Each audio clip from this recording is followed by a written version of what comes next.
Syllabus देखने के बाद हम सबसे पहले चैप्टर 1 स्टार्ट करेंगे, जो कि सेक्शन बी का भाग है, सेक्शन बी, जिसमें चैप्टर 1 में है संरचना, उच्चावच, भू आकृतिक विभाग, अफवाह प्रणाली, जिसमें हिमालयी और प्रायद्वीपीय अफवाह प्रणाली के बारे में पढ़ना है। तो ये पूरा का पूरा भारत के भूगोल से रिलेटेड है, भारत का भूगोल। तो इसी में हमें भारत की संरचना, भारत का उच्चावच और भू आकृतिक विभाग और अफवाह प्रणाली देखना है।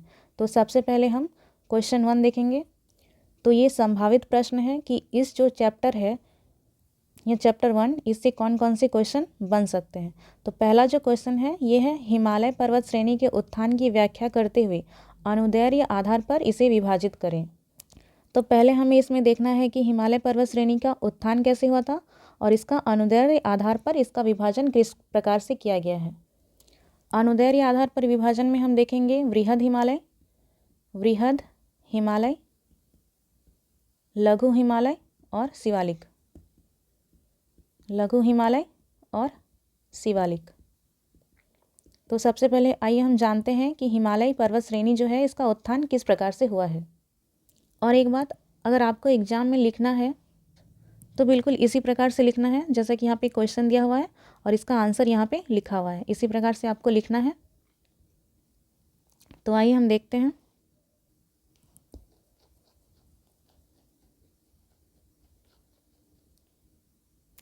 तो हमारा जो हिमालय पर्वत है ये एक प्रकार का वलित पर्वत है। वलित अर्थात ये फोल्डेड है, वलित पर्वत, मुड़ा हुआ या फिर घुमावदार, घुमावदार। और हिमालय पर्वत के जो पश्चिम में है यहाँ पे सिंधु नदी और यहाँ पूर्व में ब्रह्मपुत्र नदी, ब्रह्मपुत्र नदी। और इन्हीं दोनों नदियों के बीच ये पर्वत श्रेणी जो है ये स्थित है। और इसकी उत्पत्ति को लेकर बहुत सारे भूगोलविद जो हैं, जैसे कि एडवर्ड स्वेस,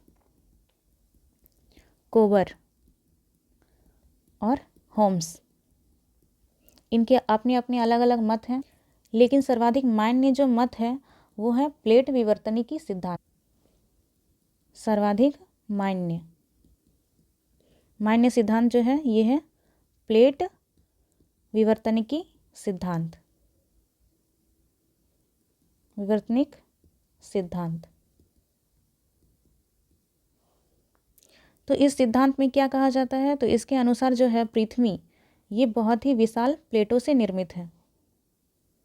इसमें 7 बड़े और बहुत सारे छोटे, 200 से अधिक छोटे छोटे प्लेट हैं, जिससे मिलकर ये पृथ्वी का निर्माण हुआ है। तो इस प्रकार की प्लेटें हैं और इन्हीं प्लेटों में से एक है इंडो ऑस्ट्रेलियाई प्लेट, इंडो ऑस्ट्रेलियाई प्लेट, और एक यूरेशियाई प्लेट।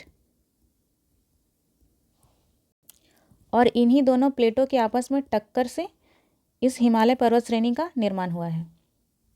तो पहले जो है हमारी पृथ्वी के 2 भाग थे, एक यहाँ पे था पेंजिया और ये पानी था, ये वाला पानी वाला हिस्सा जो है ये पैंथलासा कहलाता था, पैंथलासा।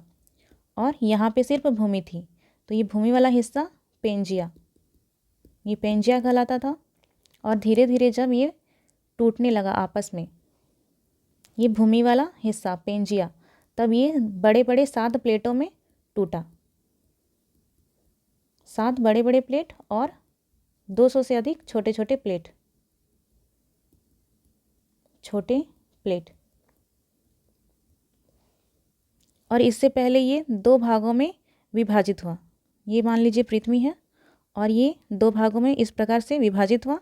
ये ऊपर वाला जो भाग है ये अंगारा लैंड कहलाया, अंगारा लैंड, और नीचे वाला गोंडवाना लैंड, गोंडवाना लैंड। और भारत का जो प्रायद्वीपीय हिस्सा है नीचे वाला, इस प्रकार से हमारा भारत कुछ इस प्रकार से है, इस प्रकार से। तो ये जो नीचे वाला हिस्सा है ये प्रायद्वीपीय भारत कहा जाता है इसे। ये वाला हिस्सा ये गोंडवाना लैंड का हिस्सा था, कुछ इस प्रकार से यहाँ पे था। ये धीरे धीरे जा कर के इस अंगारा लैंड से टकराया। इस इमेज में आप देख सकते हैं किस प्रकार से ये हमारा जो प्रायद्वीपीय भारत है ये जा कर के यूरेशियन प्लेट से टकराता है, और ये वाला जो हमारा भारतीय प्लेट है ये यूरेशियन प्लेट से अत्यधिक गतिशील था, इसी कारण इसका दबाव जो है ये भी ज़्यादा था। इसी कारण हिमालय के जो सभी श्रेणियां हैं जिनका दक्षिणी ढाल ये खड़ा है और जो तिब्बत वाला हिस्सा है ये कम ढाल में है। इस प्रकार से ये दक्षिण वाला है और इधर से धीरे धीरे तिब्बत की ओर जाते जाते कम ढाल होता है। और हमारा जो हिमालय पर्वत श्रेणी है वो कुछ इस प्रकार से है। ये हो गया हमारा भारतीय प्लेट इस प्रकार से, और ये यूरेशियन प्लेट ये कुछ इस प्रकार से टकरा के ये धीरे धीरे ऊपर उठ गया, जिसके कारण यहाँ पे हिमालय पर्वत श्रेणी का निर्माण हुआ। और यही मुड़ाव जो है इसे ही वलन कहा जाता है, और इसी कारण हम कहते हैं कि जो हिमालय पर्वत श्रेणी है ये वलित पर्वत है, वलित पर्वत, फोल्डेड माउंटेन। तो यहाँ देखिए क्या लिखा हुआ है, विश्व के नवीनतम वलित पर्वतों में से एक हिमालय पश्चिम में सिंधु एवं पूर्व में ब्रह्मपुत्र नदी के मध्य विषम उच्चावच वाली जटिल पर्वत श्रेणी है। तो इसे मैंने बताया कि एक वलित पर्वत है और ये नवीनतम वलित पर्वत है, और इसके पश्चिम में सिंधु नदी तथा पूर्व में ब्रह्मपुत्र नदी है, और इसी के बीच में ये विषम उच्चावच वाली जटिल पर्वत श्रेणी है। ये उच्चावच क्या हो गया, तो ये ऊंची नीची आकार में बनने वाला प्रतिरूप। तो कुछ इसी प्रकार से है हमारा हिमालय पर्वत श्रेणी। इसके बाद है इसकी उत्पत्ति किस प्रकार से हुई, इसे लेकर विभिन्न भूगोलविदों जैसे कि एडवर्ड स्वेस, कोबर तथा आर्थर होम्स इत्यादि ने अपने अपने मत दिए हैं। तथापि इसकी सर्वाधिक मान्य व विशद व्याख्या का श्रेय प्लेट विवर्तनिकी सिद्धांत को जाता है, जिसके आधार पर हिमालय पर्वत श्रेणी की उत्पत्ति की व्याख्या निम्न है। तो ये सब मैंने अभी बताया। उसके बाद आगे है, इस सिद्धांत के अनुसार पृथ्वी विभिन्न गतिशील दृढ़ प्लेटों से निर्मित है। इन्हीं प्लेटों में से इंडो ऑस्ट्रेलियाई प्लेट एवं यूरेशियाई प्लेट के मध्य टैथिस भूसन्नति स्थित थी। अब यहाँ पे देखिए एक वर्ड आ गया भूसन्नति। तो इसका अर्थ क्या होता है, तो इसका अर्थ होता है एक छिछला सागर या ऐसा सागरीय द्रोणी जहाँ पर धीरे धीरे अवसाद जमा होते हैं, अवसाद जमा हो रहे हैं या होते हैं, और जो उसकी तली होती है ये धंसी होती है, तली धंसी हुई होती है। तो यूरेशियाई प्लेट और नीचे हो गया इंडो ऑस्ट्रेलियाई प्लेट। तो इसके बीच एक भूसन्नति थी, अर्थात छिछला सागर था, अर्थात कम गहराई वाला सागर जहाँ पे धीरे धीरे अवसाद जमा हो रहे थे, जो लगभग क्रीटेशियस काल में भारतीय प्लेट गोंडवानालैंड से अलग होकर लगभग 18 सेंटीमीटर प्रतिवर्ष की गति से यूरेशियाई प्लेट की ओर अग्रसर हुआ। इस दौरान टेथिस भूसन्नति के अवसादों का वलन प्रारंभ हो जाता है, और इयोसीन काल तक आते आते दोनों प्लेट एक दूसरे के काफ़ी करीब हो जाते हैं। तो क्रीटेशियस काल में क्या होता है, ये जो भारतीय प्लेट है ये गोंडवाना प्लेट से अलग हो जाता है, गोंडवाना लैंड से, और प्रत्येक वर्ष 18 सेंटीमीटर धीरे धीरे ये खिसकता है यूरेशियाई प्लेट की ओर, इस प्रकार से, और धीरे धीरे ये इतना करीब आ जाता है। तो कौन से काल में, ये इयोसीन काल में, इयोसीन काल आते आते ये काफ़ी ज़्यादा करीब हो जाते हैं।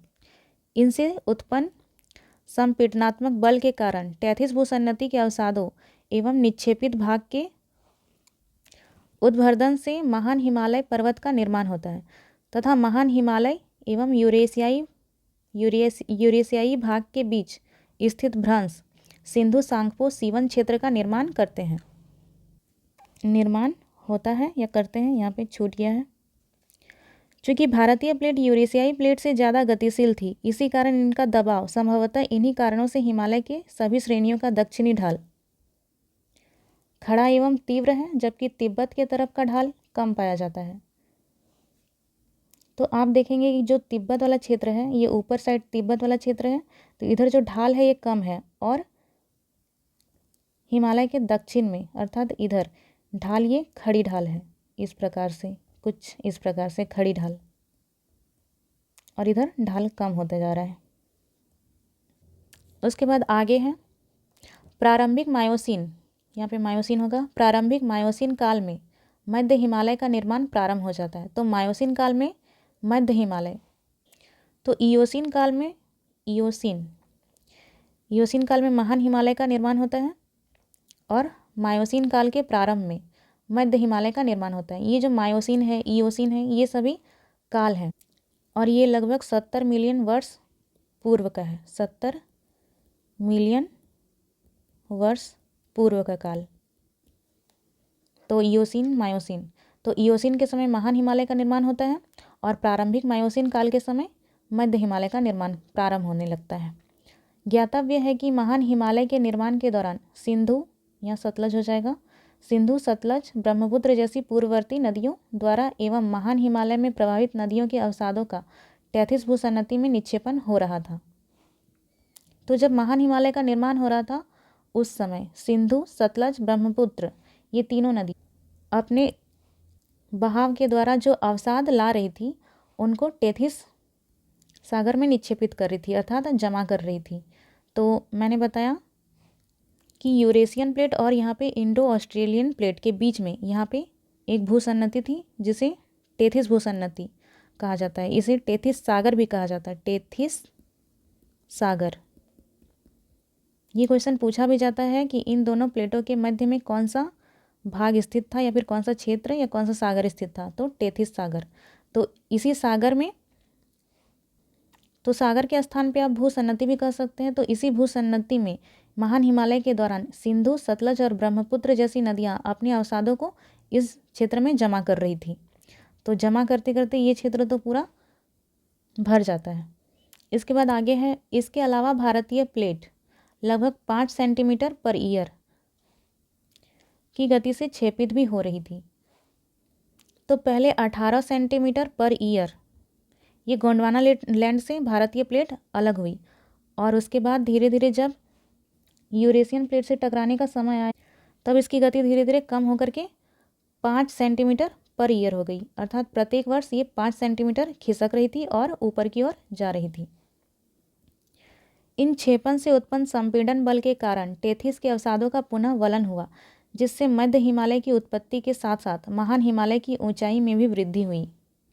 तो जब भारतीय प्लेट यूरेशियन प्लेट से टकराया तो यहाँ पे पहले तो महान हिमालय का निर्माण हुआ, उसके बाद पहले ये महान हिमालय का निर्माण हुआ, उसके बाद मध्य हिमालय का निर्माण हुआ। तो जब मध्य हिमालय का निर्माण हुआ तब ये भी तो कुछ ऊंचाई पे जाएगा महान हिमालय, तो इसकी ऊंचाई धीरे धीरे बढ़ने लगी और इसका निर्माण हुआ मध्य हिमालय का।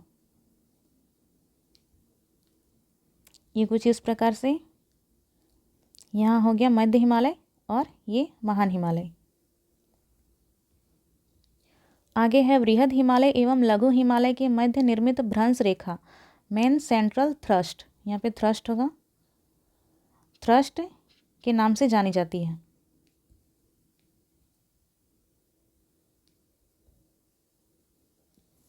तो वृहद हिमालय एवं लघु हिमालय के मध्य निर्मित भ्रंश रेखा MCT अर्थात मेन सेंट्रल थ्रस्ट के नाम से जानी जाती है। तो इन दोनों हिमालय, ये हो गया मध्य हिमालय और ये महान हिमालय, इन दोनों के बीच ये वाला जो क्षेत्र है ये MCT के नाम से जानी जाती है। और भ्रंश का अर्थ जो है ये हो गया पृथ्वी पर पाई जाने वाली कोई बड़ी सी दरार या खाई जैसी कोई क्षेत्र। तो ये वाला जो क्षेत्र है ये दरार जैसा ही हुआ, इसी कारण इसका नाम जो है, या इसे हम भ्रंश रेखा कहते हैं और इसी को MCT के नाम से जाना गया। फिर आगे है हिमालय की 2 उत्तरी श्रेणियों के निर्माण के उपरांत अर्थात मध्य हिमालय और महान हिमालय के उपरांत टेथिस भूसन्नति सिकुड़कर काफ़ी संकरी हो गई। जो टेथिस सागर था ये बीच में ये एकदम ख़त्म हो गया, क्योंकि ये दोनों प्लेटें आपस में यहाँ पे टकरा गई तो ये धीरे धीरे समाप्त हो गया। कई भूवैज्ञानिक इसका सत्यापन इंडो ब्रह्म नदी के रूप में करते हैं। इस जलीय भाग में महान एवं मध्य हिमालय के अवसादों का निरंतर निक्षेपण होने से एवं प्लेटों के अभिसरण के कारण अवसादों के वलन से शिवालिक पर्वत की उत्पत्ति होती है। मध्य हिमालय से यह पर्वत मेन बाउंड्री फॉल्ट द्वारा अलग होता है।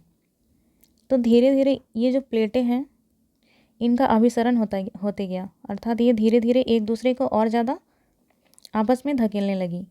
इस प्रकार से ये कुछ ज़्यादा ही और ज़्यादा इसके ऊपर चढ़ने लगी जो भारतीय प्लेट था वो। तो इसके कारण यहाँ पे शिवालिक हिमालय का भी धीरे धीरे निर्माण होने लगा। और शिवालिक हिमालय के निर्माण के पीछे और एक कारण यह भी है कि महान हिमालय और मध्य हिमालय के जो अवसाद थे ये धीरे धीरे जमा हो रहे थे, निक्षेपित हो रहे थे, जिसके कारण जमा होते होते ये एक पर्वत का रूप ले लिया और इसे ही शिवालिक पर्वत के नाम से जाना गया। तो पहला हो गया महान हिमालय, उसके बाद लघु हिमालय और उसके बाद शिवालिक। तो महान हिमालय और लघु हिमालय इसके बीच वाला जो क्षेत्र था ये MCT मेन सेंट्रल थ्रस्ट कहलाया।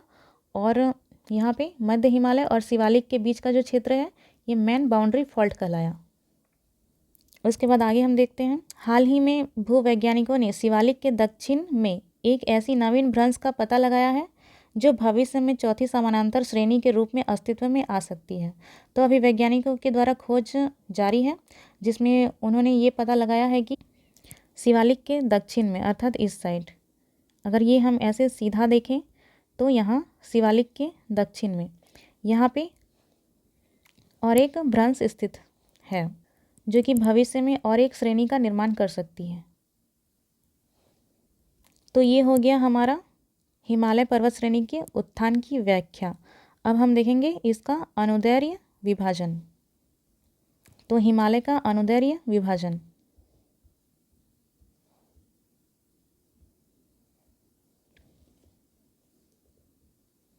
सिंधु एवं ब्रह्मपुत्र नदी के मोड़ के बीच लगभग 2400 किलोमीटर लंबी हिमालय पर्वतमाला विश्व की सर्वाधिक ऊंची नवीन वलित पर्वत श्रेणी का उदाहरण है। तो ये सब आपने ऊपर में भी देखा कि सिंधु नदी जो कि हिमालय पर्वत श्रेणी के पश्चिम में और यहाँ पे ब्रह्मपुत्र नदी जो कि हिमालय पर्वत श्रेणी के पूर्व में बहती है। इन्हीं दोनों नदियों के बीच लगभग 2400 किलोमीटर लंबी, ये जो इसकी लंबाई है ये पूरी की पूरी 2400 किलोमीटर लगभग लंबाई है। ये भी आप ध्यान में रखेंगे कि हिमालय पर्वतमाला जो है ये विश्व की सर्वाधिक ऊंची नवीन वलित पर्वत श्रेणी का उदाहरण है। ये भी आपको ध्यान में रखना है। भारतीय प्लेट एवं यूरेशियाई प्लेटों के अभिसरण के उपरांत टेथिस भूसन्नति के अवसादों के वलन से 3 समानांतर श्रेणियों का निर्माण संभव हुआ जिनकी विशेषताओं का वर्णन जो है ये निम्नलिखित है। तो यहाँ पे वही लिखा है जो हमने अभी देखा। तो 3 समानांतर श्रेणियों का निर्माण हुआ भारतीय प्लेट एवं यूरेशियाई प्लेट के टकराने से, अभिसरण से। इस प्रकार से अभिसरण, जब 2 प्लेटें एक दूसरे के करीब आती है तो उसे ही अभिसरण कहा जाता है और दूर जाती है तो उसे अपसरण। तो इसके कारण 3 समानांतर श्रेणियों का निर्माण हुआ जिसमें पहला जो है ये है वृहद हिमालय। अगर आपको फिगर ड्रॉ करने आता है तो आप फिगर भी ड्रॉ कर सकते हैं, एक रफ डायग्राम भी बना सकते हैं कुछ इस प्रकार से।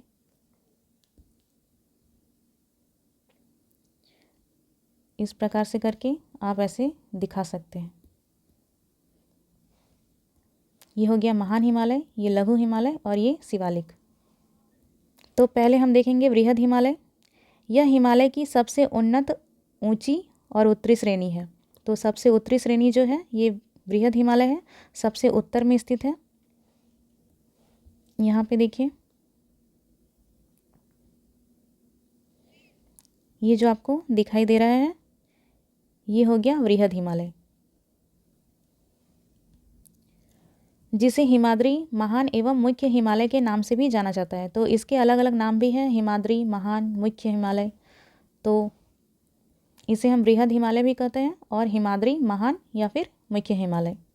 इसका विस्तार पश्चिम में नंगा पर्वत से पूर्व में नामचा वर्मा पर्वत तक है। इसकी औसत ऊंचाई लगभग 25 किलोमीटर,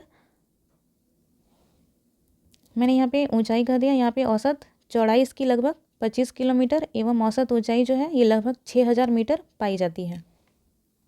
तो 25 किलोमीटर इसकी औसत चौड़ाई है।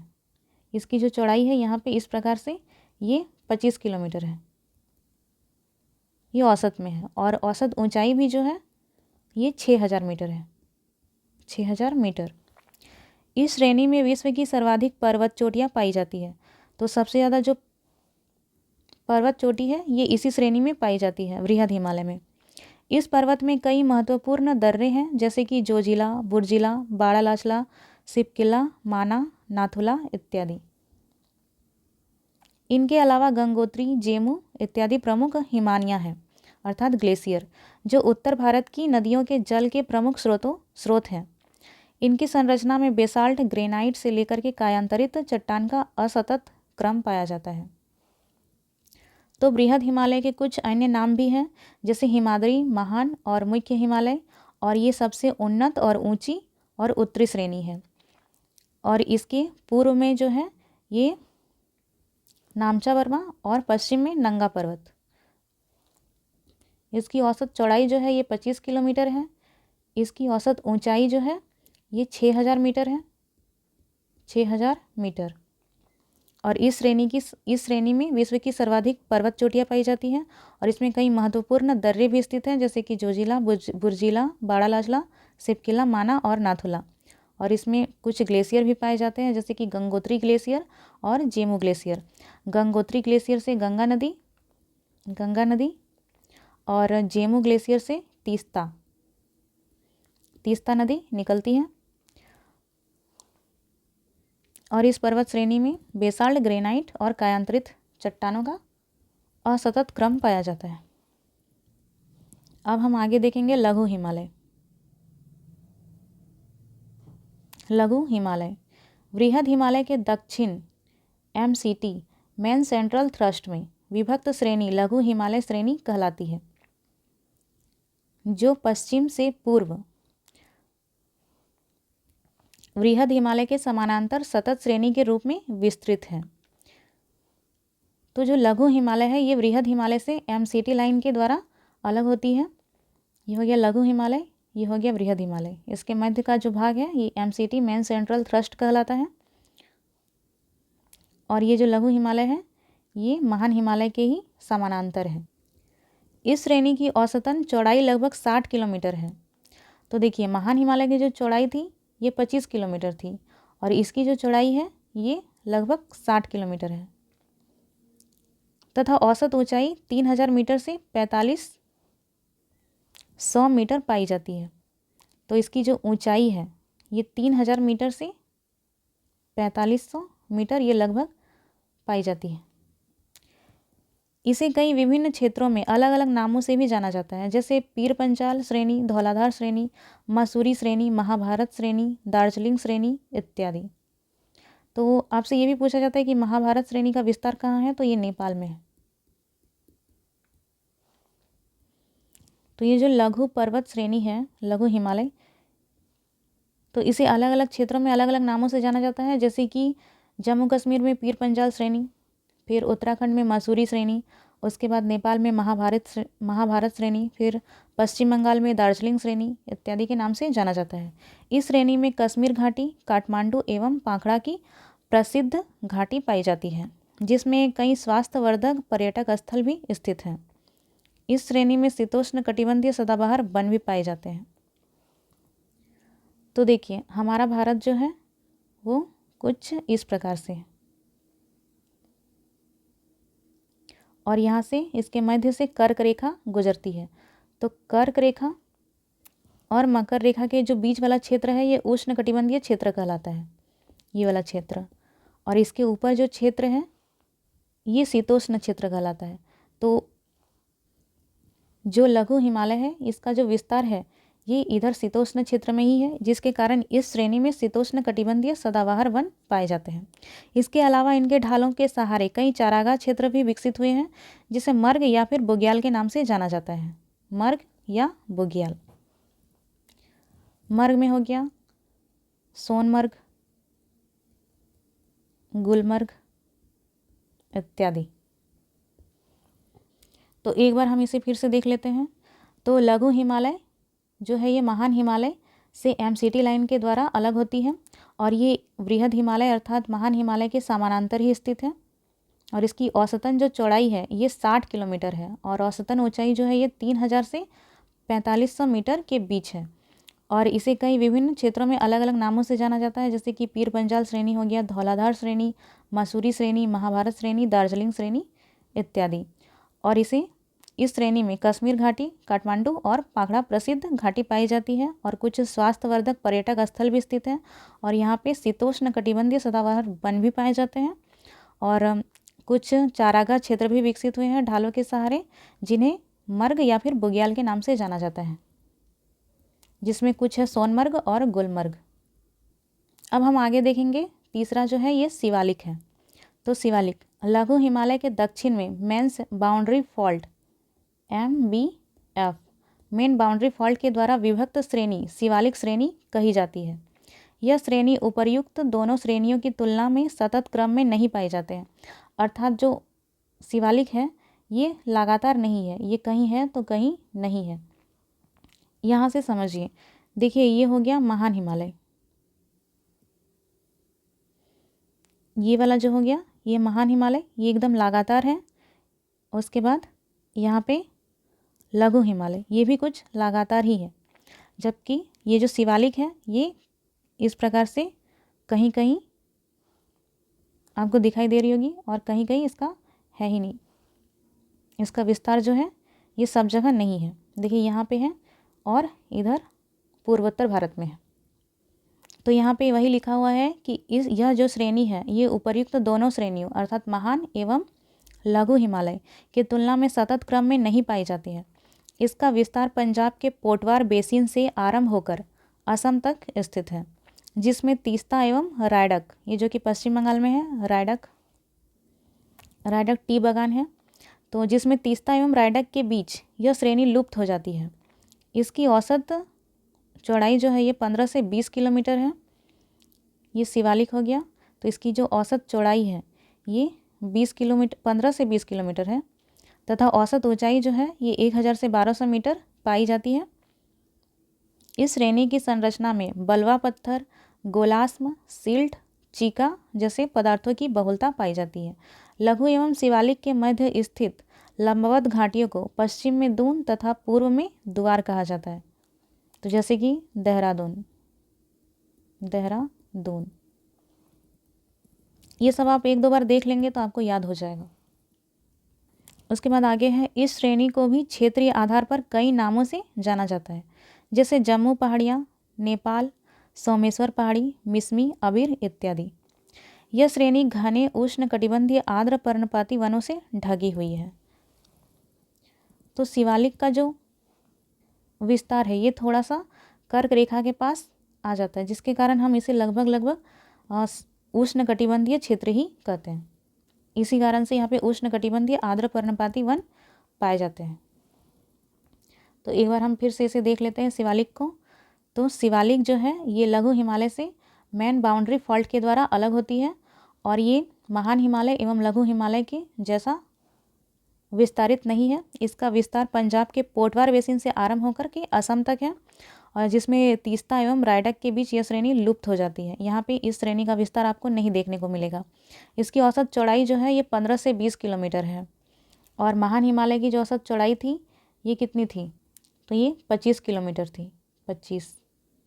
उसके बाद लघु हिमालय की जो औसत चौड़ाई थी ये 60 किलोमीटर और शिवालिक की चौड़ाई ये 15 से 20 किलोमीटर तक है तथा इसकी औसत ऊंचाई जो है ये 1000 से 1200 मीटर तक पाई जाती है और महान हिमालय की जो औसत ऊंचाई ये 6000 मीटर। लघु हिमालय की औसत ऊंचाई ये 3000 से 4500 के बीच, 4500 मीटर और शिवालिक की औसत ऊंचाई 1000 से 1200 मीटर के बीच पाई जाती है। इस श्रेणी की संरचना में बलवा पत्थर, गोलास्म, सिल्ट और चीका जैसी पदार्थों की बहुलता है और लघु एवं शिवालिक के मध्य स्थित जो घाटियाँ स्थित है उन्हें पश्चिम में दून और पूर्व में द्वार कहा जाता है। द्वार में आप देखेंगे हरिद्वार और दून में एक हो गया एग्जाम्पल देहरादून और इसे भी कई अलग अलग नामों से जाना जाता है क्षेत्रीय आधार पर, जैसे जम्मू पहाड़ियाँ, नेपाल, सोमेश्वर की पहाड़ी, मिसमी, अबीर इत्यादि। और यहाँ पे उष्ण कटिबंधीय आर्द्र पर्णपाती वन पाए जाते हैं। तो ये पूरा का पूरा हमने देख लिया। हिमालय की उत्पत्ति और अनुदैर्ध्य आधार पर विभाजन। इसे आप 2-3 बार पढ़ेंगे तो आपको ये पूरा याद हो जाएगा, बस एक बार आपको समझना है इसे। और इसकी PDF के लिए आप इस नंबर पे कांटेक्ट कर सकते हैं 6206193277।